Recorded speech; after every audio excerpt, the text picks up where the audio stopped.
Good evening. Welcome to South Asia Newsline. I'm Yeshi Janzom. Here are the top stories we are tracking for you on Thursday, the 5th of May. Security tightened after cross-border tunnel detected in India's Jammu and Kashmir.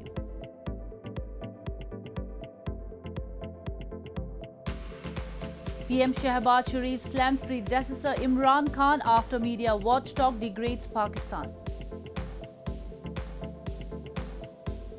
And Sri Lankan tea pickers' dreams shattered by economic crisis. And now for all the details.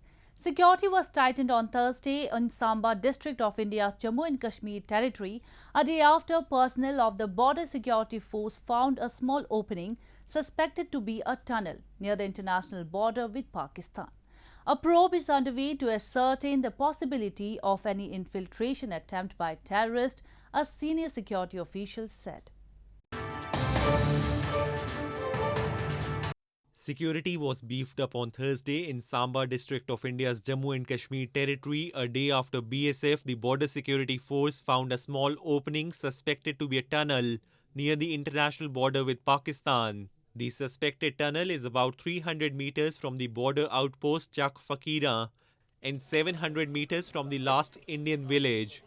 It is believed to be a freshly dug tunnel and may have been used for infiltration by the terrorists, a senior BSF official said, adding that further investigations are underway.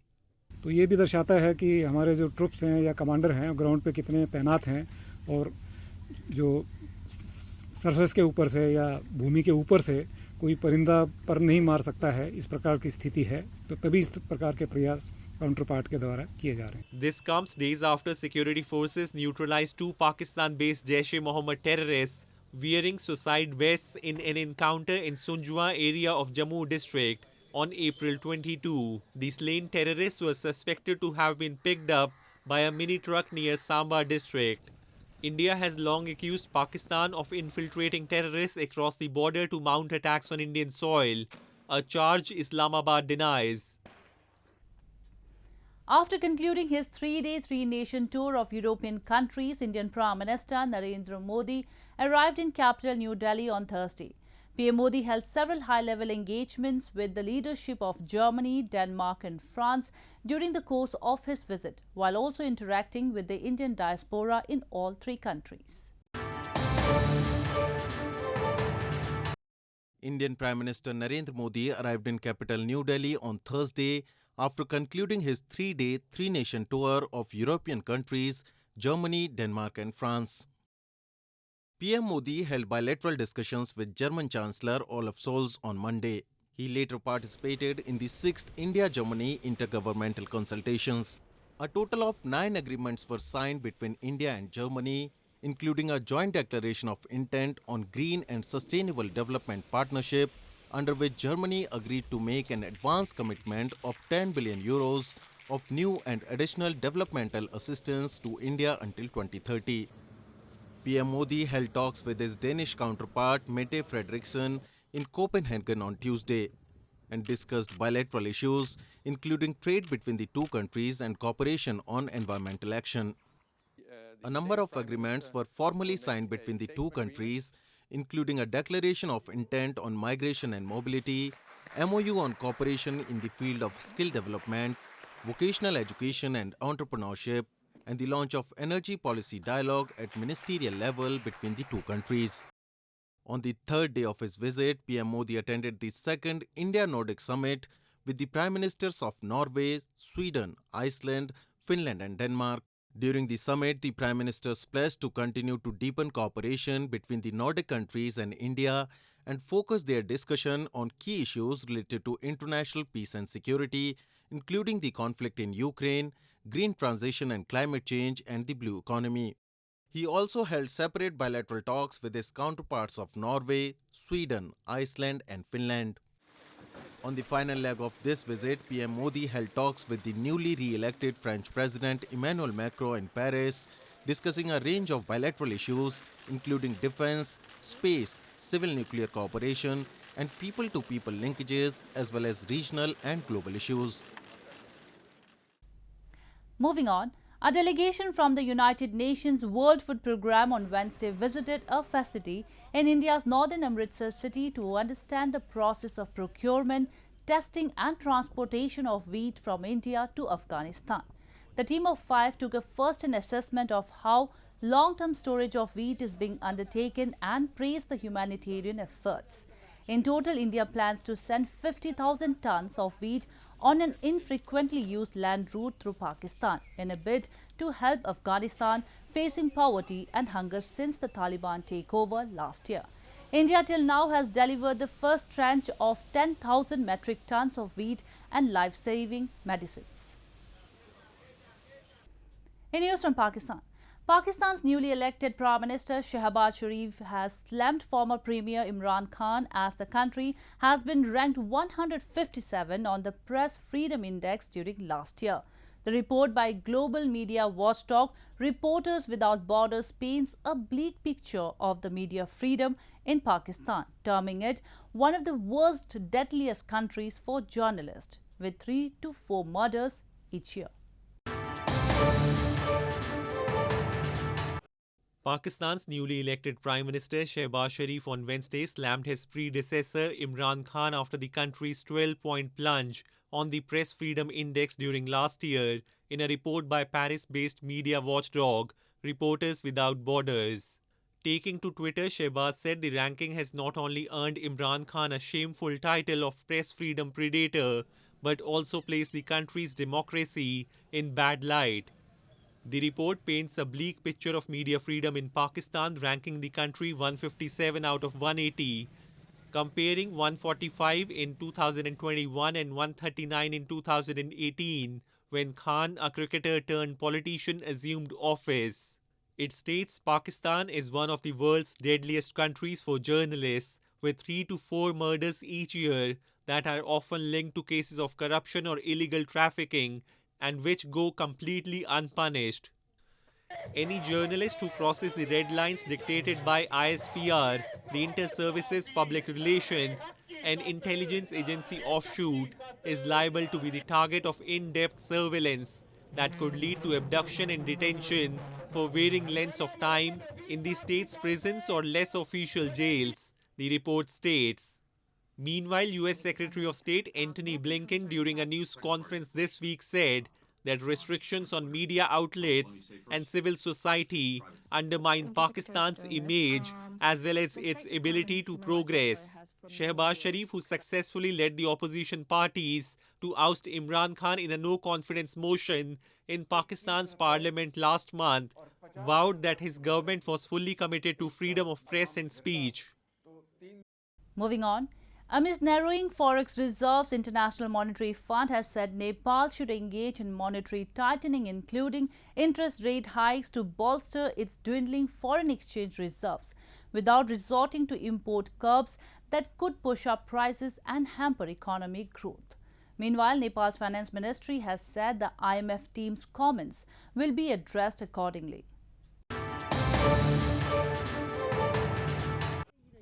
Nepal should engage in monetary tightening, including interest rate hikes, to bolster its dwindling foreign exchange reserves, without resorting to import curbs that could push up the prices and hamper economic growth, a senior International Monetary Fund IMF official said on Wednesday.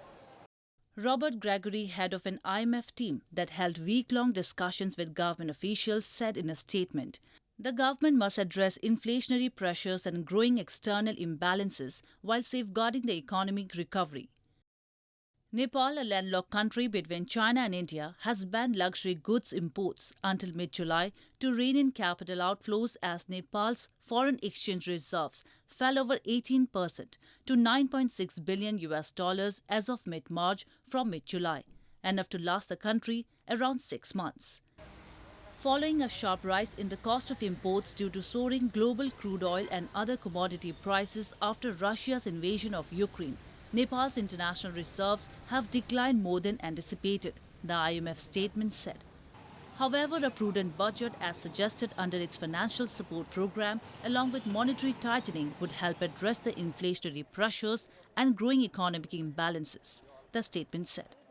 The World Bank said on Wednesday it would provide $150 million for the Finance for Growth Development Policy Credit (DPC) to strengthen financial sector stability, diversify financial solutions, and increase access to financial services in Nepal.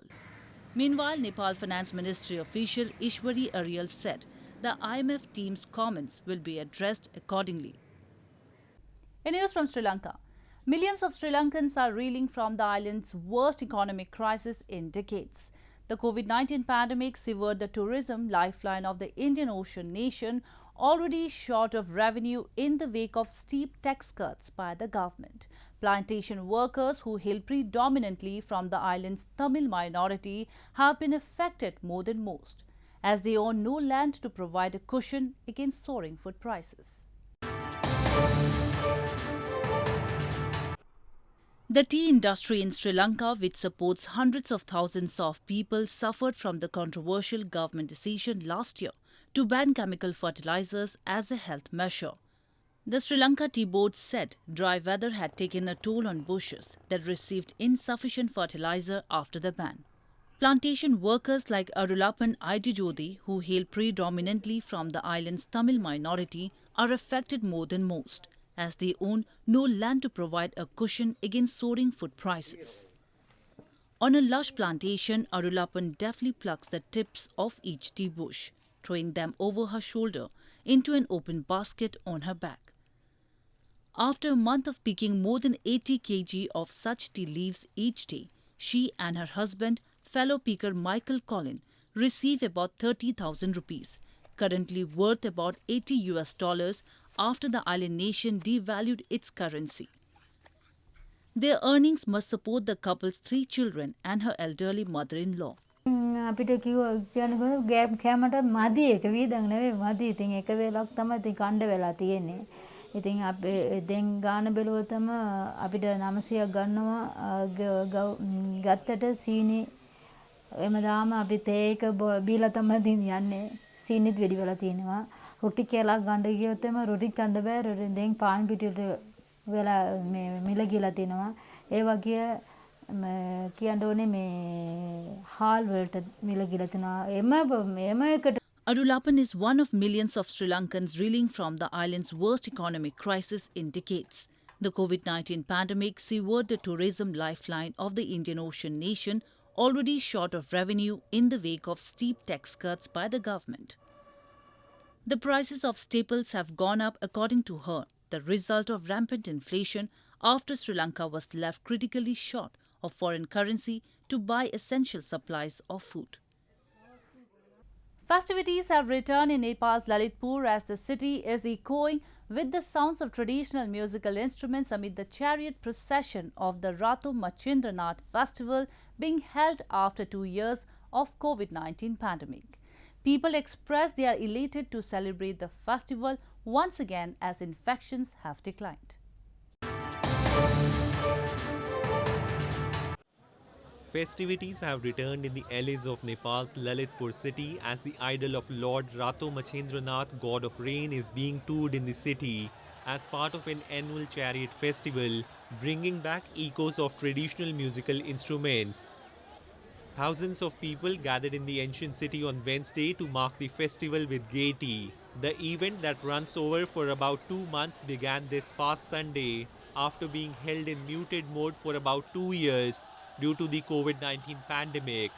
Devotees said they were elated to be part of the celebrations once again amid no restrictions, while infections have declined in recent days. खल्लो मनै खल्लो उदास भनौँ न सबै देशहरू रोएको जस्तो भगवान पनि रोएको जस्तो पुरै देशै भर रोएको जस्तो अनुभव थियो यसपालि चाहिँ सबैको मन खुसी भएको छ राम्रो भएको छ त्यही नै खुसी लाग्छ It is believed that locals started the chariot procession in the year 897 AD. According to the tradition, a date will be soon fixed by priests as per astrology to publicly display a jewel-studded vest, the centerpiece of the ritual, to conclude the event in the presence of the king or the country's president. Well, that's all we have for you from South Asia this evening. Now our viewers can watch the show on SouthAsiaNewsline.com. You can also visit us on Facebook.com/AsAsiaNewsline and follow us on Twitter @AsAsiaNewsline. That's all in tonight's edition. We will see you same time tomorrow. Good night.